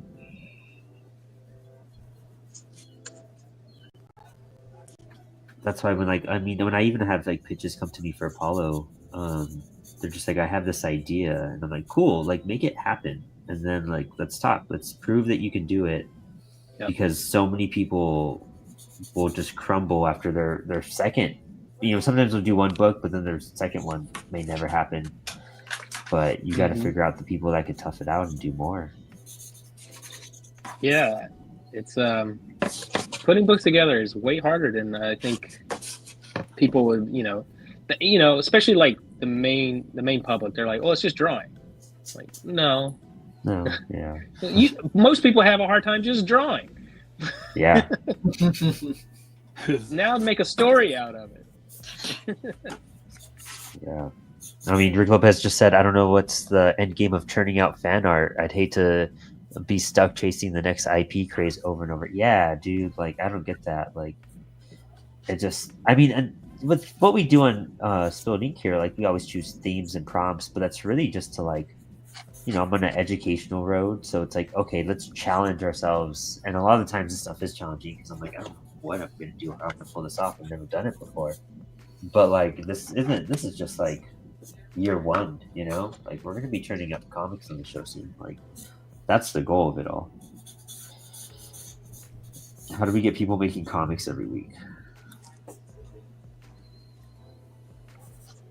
Yeah, I like doing fan art every once in a while, but it really comes down to just like I get more excited drawing my own stuff.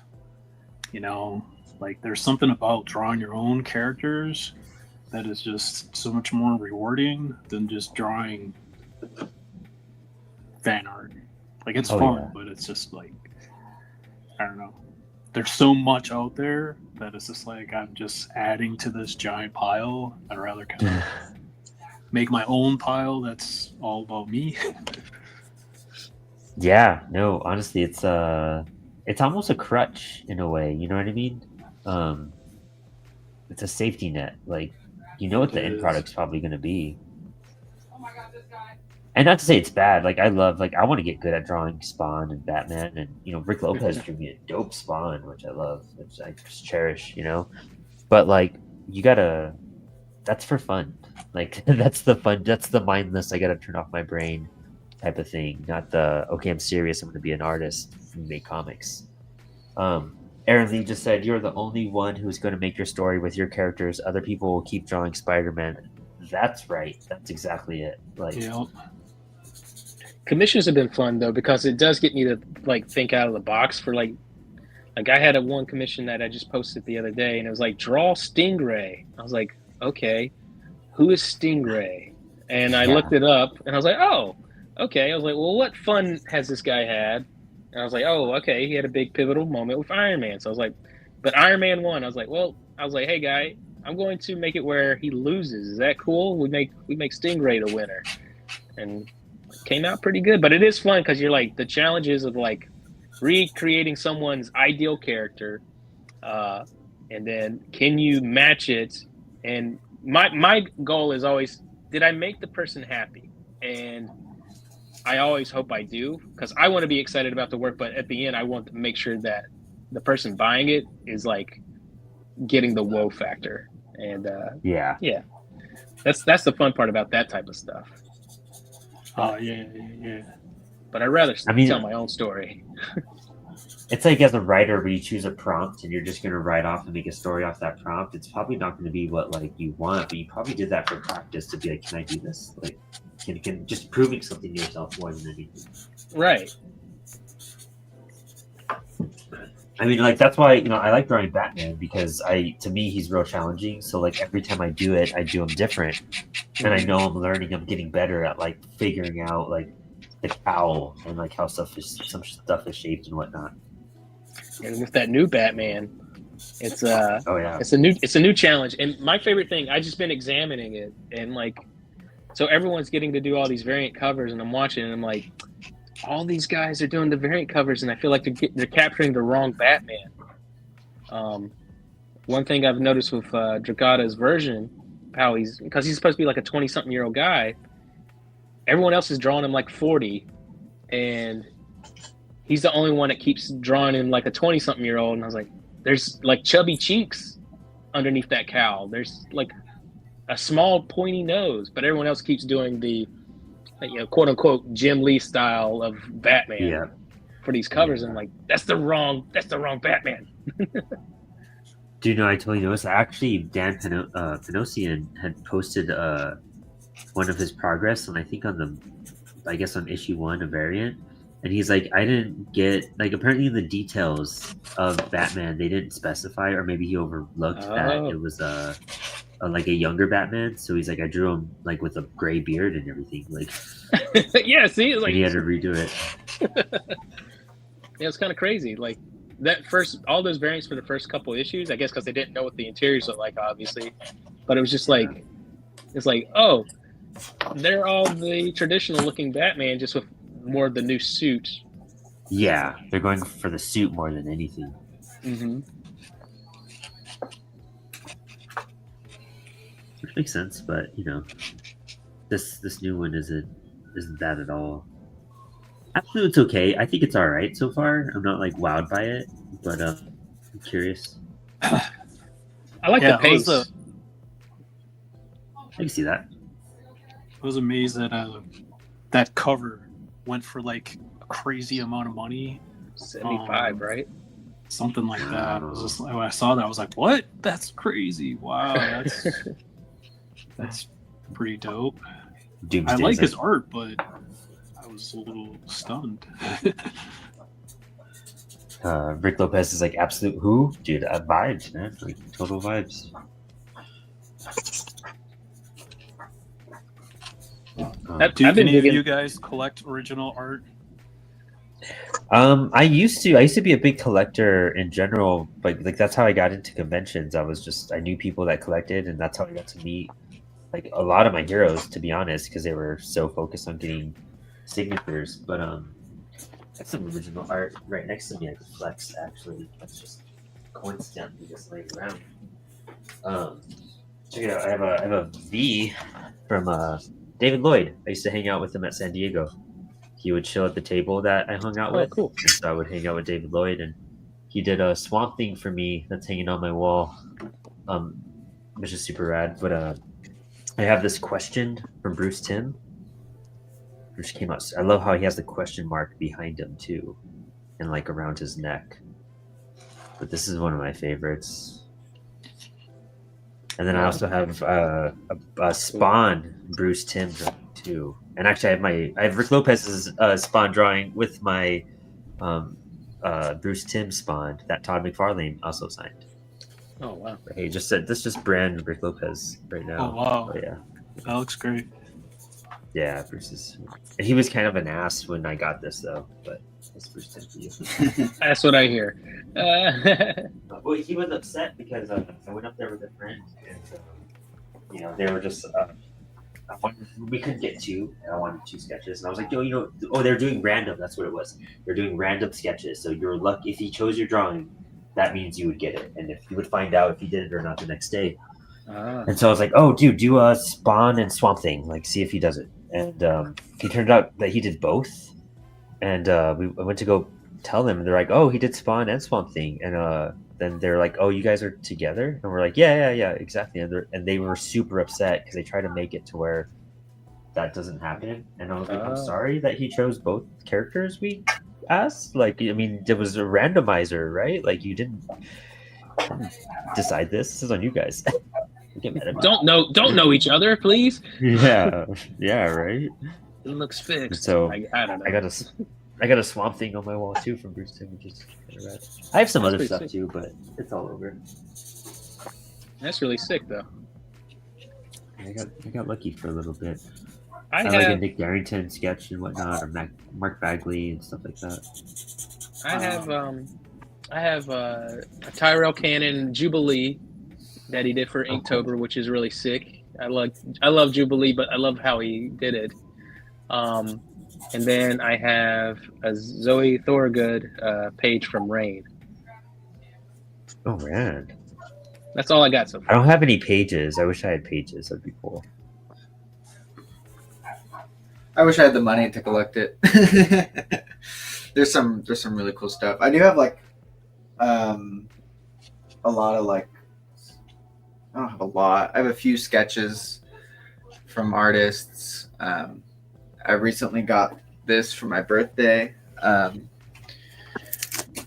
from Strange House, who is over in Italy and does Oh, it's gorgeous. yeah, some really cool like dark fantasy lore book stuff. And I have one artist edition too that was gifted to me. Who's it on? Eddie P. Oh, Oh, nice. nice. Oh yeah. Super sick. Yeah, Aaron Lee said, "Oh, go on, Max." My bad. they bought it like only a few months before he passed, and so Oh. and I got it way after he passed. So I was like, kind of crazy luck to have gotten this gifted to me. Yeah. I was organizing my comics the other day. We saw my pictures in the chat, Max. I was just ADHD organizing, and I found issues mixed everywhere in boxes because I've moved 3 times in the last 3 years, and so I found a whole stack, and I forgot I have all the X-Men Grand Design books signed by Eddie P, and I was like, dude, I forgot I met him at Baltimore in my first year, and I got to like give him my like the punk anthology and like talk to him and Jim for the first time. And I mean, those guys influenced all of us so much. It was just a trip. And also like Apollo wouldn't exist without them. Like I wouldn't have started the YouTube channel if I hadn't seen Kayfabe. They started in 2018, and I started a few months after they started because I saw it and I was like, I want to do stuff like this. That's cool. Yeah. Great influence. Aaron Lee says, hell yeah, I love the question, and a nice little whoa. He said, I only have a Paul Chadwick Concrete and Sean Phillips page. Dude, Sean Phillips, that's super cool. I'm a big Brubaker Phillips fan.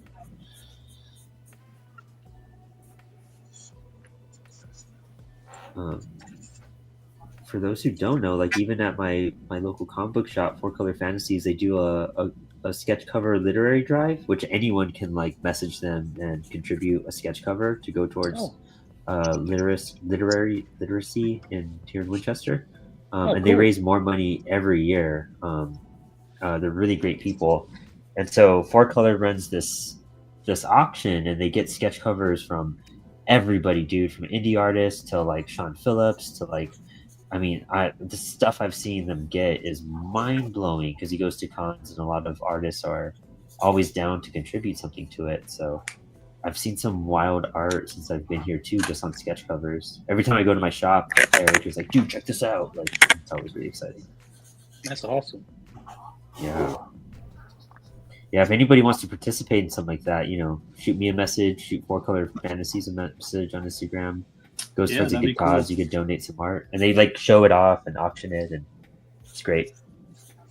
I'd be down to do that. Yeah, definitely. I'll see if I can take a bunch of sketch covers with me at IC3. Maybe you guys could just pick up one that you like at the Apollo booth. Yeah, sure. Yeah, I'm doing West Coast Day Vengers is doing his Day Venger Con again this year. I believe the weekend of April 5th, I believe, and it's going to have some live art stuff there. And I'll be doing some charity art there with a couple other artists, and it's going to be Jack Kirby art because it's going to the Jack Kirby's cool foundation. So that'll be fun. So yeah, I'm always down. So much fun. Yeah. I'm already stoked about I already kind of thought up a concept. So yeah, I want to do one this year too. It's like I'm actually working on a cover for an artist right now that I'm like almost done with. But I haven't really worked on a sketch cover before, so it's gonna be a fun little adventure. Oh, it's fun. It's different. Yeah, right? Just the material in it. That's why I get a little intimidated. I'm like, I just got to find one I can mess up first and roll with that. Yeah, I started doing sketch covers summertime last year, and I like to call them, and they know who they are if they're watching. I call them the sketch cover mafia because I guess they all know one another, and they all got Invincible covers done by me, and it was It was pretty cool because I was like, they all had different, I want this. I was like, all right. Or, so it was like a different challenge each time. Sick. So it was very fun. But yeah, sketch covers are very, because it's like, well, don't mess up. Yeah. Especially exploring traditional coloring a lot, I have some Posca markers and some colored pencils, some Prismacolor. So I have an okay arsenal. It's just getting it down. Plus with the Posca, you have to do them before you ink sometimes and lay that out, which is a little challenging for me. Yeah, it's and that's one reason why I've gotten so much back into coloring is now I've got alcohol-based markers. Okay, I have this, Poscas and all, So it's okay, got to make this work proper. And figure out my own techniques to make things better. And yeah, fun challenges. Yeah. But it's always cool, you know what I mean? That's what art's all about, is like not being afraid to do exactly that, take on those challenges. I think art's made me way braver than like music ever did. Yeah, I bet. Same thing with me. It's like film. Film is like thinking on your feet in the times. Like if you're editing or like, oh, we need to get this type of shot. Like, how do we achieve that? Sometimes you have to fly on your feet, but art is it's just so different. Like there's a permanency to it, but you also can experiment at the same time. Yeah. It's more malleable, I guess, you know what I mean? Like, Yeah. I think it's like more like improvisational. I think Mhm. yeah. because you're bound to mess up, you know, and no matter Yeah. how good you are, you're bound to mess up something. So then you have to figure out how you're going to fix that and what that's going to look like. Mhm. Like I came up with And, this yeah, idea that's on the funny. fly tonight, you know? It's like, okay, we'll see how it goes. But it's like sketch was there. Now the ink is the next stage, you know? So it's like Yep. that's where things get more defined. Yeah, like That's something I'm still learning with my inking. Yeah, and I'm playing around with charcoal today, which is, you Oh, know, yeah. I've used it a lot in the past, but haven't in years. And so it's tricky trying to figure out how I want that to work. And I'm using ink, which I don't think I've ever done charcoal and ink together. Oh, interesting. Yeah. Hmm. And it's tricky trying to get those blacks to mix in the way that you want them to. Yeah, even today there's gonna be a lot of like balancing with my blacks, so I'm kind of like about to start filling in some heavy spots now that I've done a lot more outlining. But yeah, art's interesting because there's so many drawings. In fact, I didn't even finish the one I did last week. It's actually right under this. I realized I got pretty far in it, but I didn't finish all of it. But like, there's so much you have to like. I don't know. Like you literally just to kind of mess up or just keep on pushing forward with. Like I always kind of hate a lot of my art until I get to like the 90%. I like it the first 10%, and then I just hate it until I'm like, oh, I see that now. Yeah, that that 10 to 89% is like I hate everything. Yeah, and yeah. then all of a sudden you're honestly. like 90, you're like, huh. Okay. Yeah, this worked. That first 10 though, Yeah. you're like, man, this is gonna be the best thing I ever made. Yep. And you just get discouraged after that. You're just like, fuck, how am I gonna do this? Like, and honestly, I just have to just keep on adding ink. Just keep on adding ink. The more you add, you're gonna like it. Like, don't be scared. Shape it out. Yeah. I just want to toss some heavy blacks in there to like really solidify some of this now, so I could get some whiteout going. What time? Oh, dude, wow! I actually can't believe this. We have about 12 minutes left of the stream. Oh wow! Yeah, this 2 hours kind of flew by on us. Pretty intensely. Time flies. Need to get a Q-tip real quick.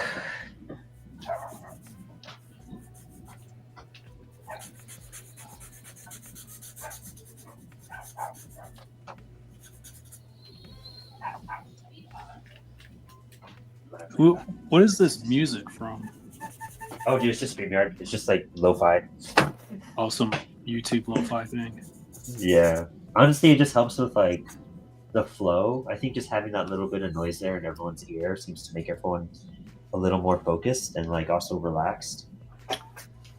Oh, my ink bottle like dried and it's hard to open.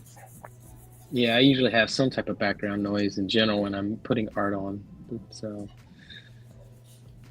I have music in the background behind, like after this too. I listen to Kiss all day, so I was like, "You're pretty pumped." So I was like, favorite Kiss song? "Oh, dude, like Deuce or Strutter." Like I'm a classic like '70s Kiss fan, Mhm. or even like Unholy from Revenge. It's a good Kiss song. That's cool, man. I don't run into Kinda- huge Kiss fans anymore. That's what I was wondering. Oh. I'm almost 40, so I'm like, when I hear like music takes, I'm like, oh. Oh, dude, yeah. I mean, I grew up. I mean, Kiss and Spawn just clicked for me, man. That just made sense. I saw like the light at that point. But yeah, I mean, honestly, like even as a musician, like I really do like appreciate Kiss a lot. I don't think a lot of, and when you listen to musicians talk about bands, they always like a lot of them always bring up Kiss. And once you really listen to like what Ace was doing, and like Gene Simmons was a pretty great bass player, all in all. You're kind of like, oh wow, like yeah, this stuff does kick ass. Like, granted, you know, some of their songs are really ridiculous. You know, I want to all night. You know, Yeah. But it's like, who else can get away with that crap? Right. I mean, Just he has pause some down. he's got some good riffs, man. You hear those bass Yeah. lines, do. I mean, come on, everyone knows. Yeah, A couple strums, He's and he's already very- got a. like a '50s bassist, you know, like. Mhm. And sometimes they're kind of hard to figure out, to be honest. The more I started like actually being like, okay, I'm gonna take Kiss more seriously, and then like, wow, this is actually pretty great musically, overall structure and everything. I'll defend Kiss forever, man.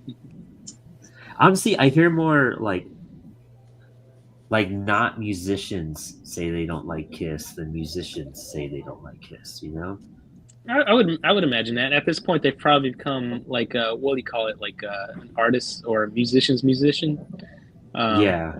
Like if you got to really listen for them, you know, where most general audiences these days, I don't know. I think the aesthetic for them probably at this, which was why they did it, made them cool. Now almost alienate that idea from this time of that Yeah. time period. It's very strange, right? How that all works out. But then you look at like Lady Gaga and you're like, guys, like this is all she's Yeah. doing exactly what she was doing, like. And also, like, I think that's why, like, I don't know. I look at Kiss and Motley Crue and all these like bands I grew up, Judas Priest and everything I grew up with, Mhm. and then I hear stuff about like people like getting upset about like drag queens and everything, and I'm like, you realize that like superheroes and all this music are just drag queens, right? Like, and even wrestling, like it's all drag. Like, I don't know what. Once if you really want to put some definitions on it, like this is all the same thing. Yeah. Costuming, camp, you name it, like all this stuff Yeah. derives from, especially from the 70s era. Oh yeah. I mean, like you look at Batman, he's dressing up in tight, spandex leather, like he's calling attention to himself, just running around and trying to find somebody to see him, Mhm. I didn't dress up like a bat for no reason. Yeah, that's it's pretty. Got some flamboyancy there, if anything. He's got Like the that money outfit's for it. tight. Yeah. Especially when he's just doing the tights, the gray tights, like that's a Oh yeah. choice.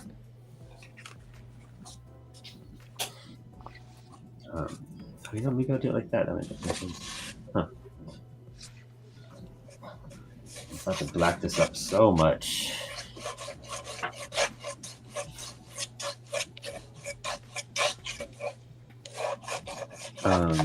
Where we at? We have we have about 5 minutes left. We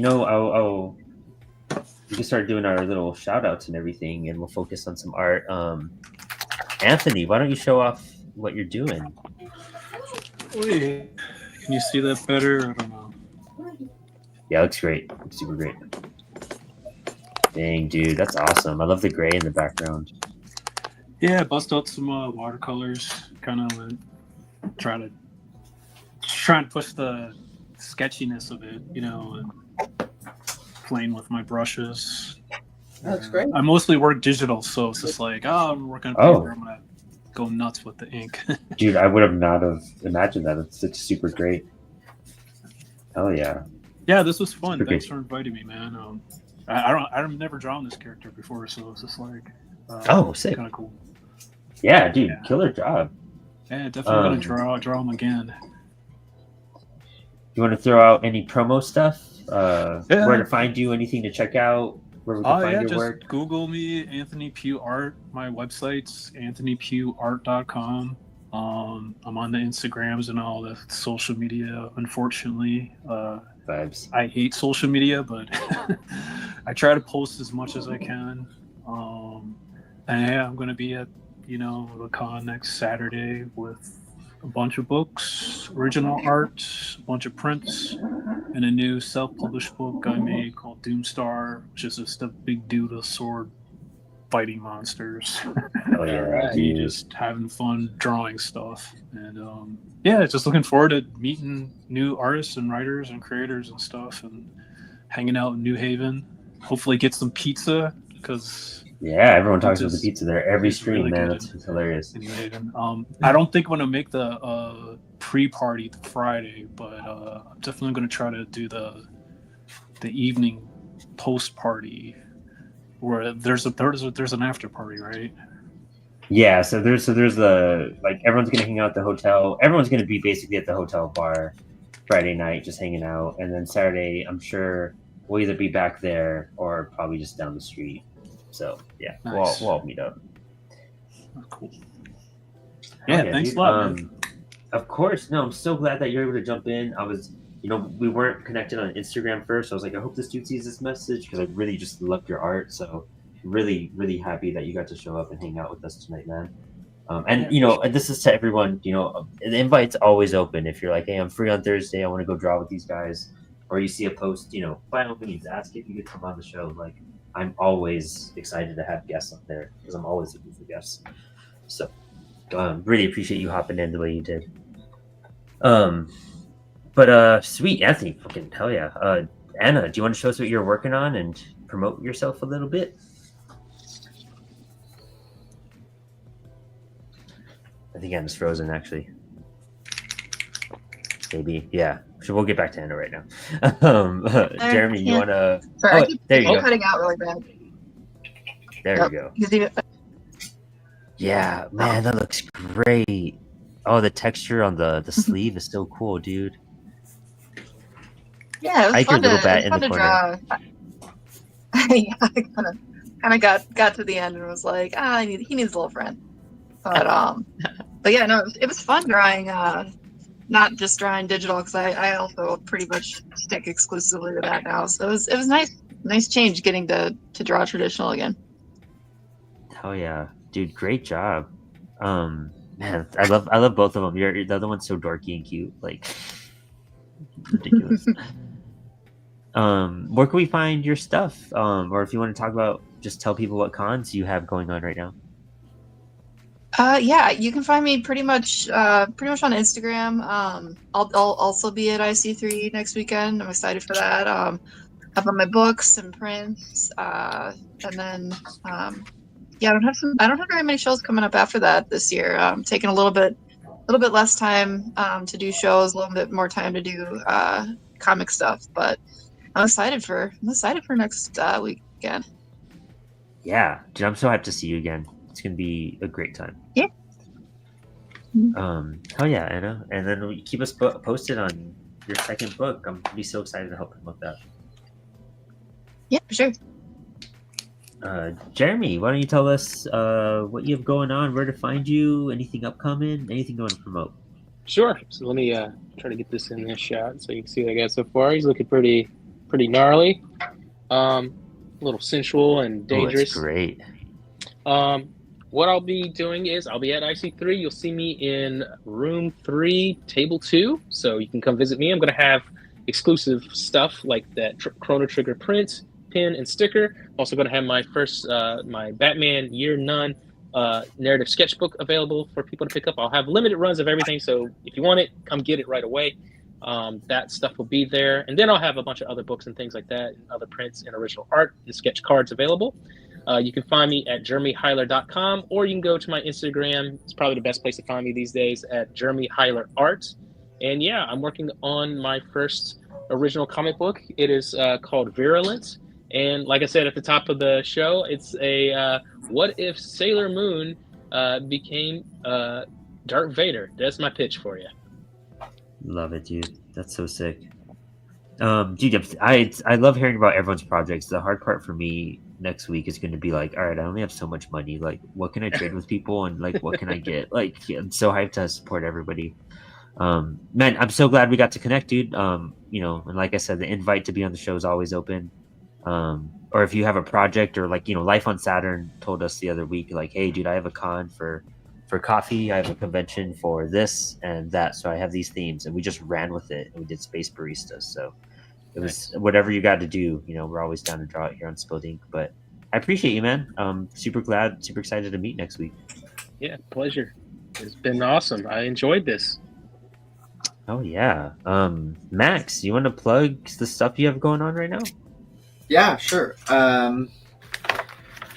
You can go onto Kickstarter right now and back The Family Man, 48-page silent comic. We're also offering this, which is just a processing of my pencils.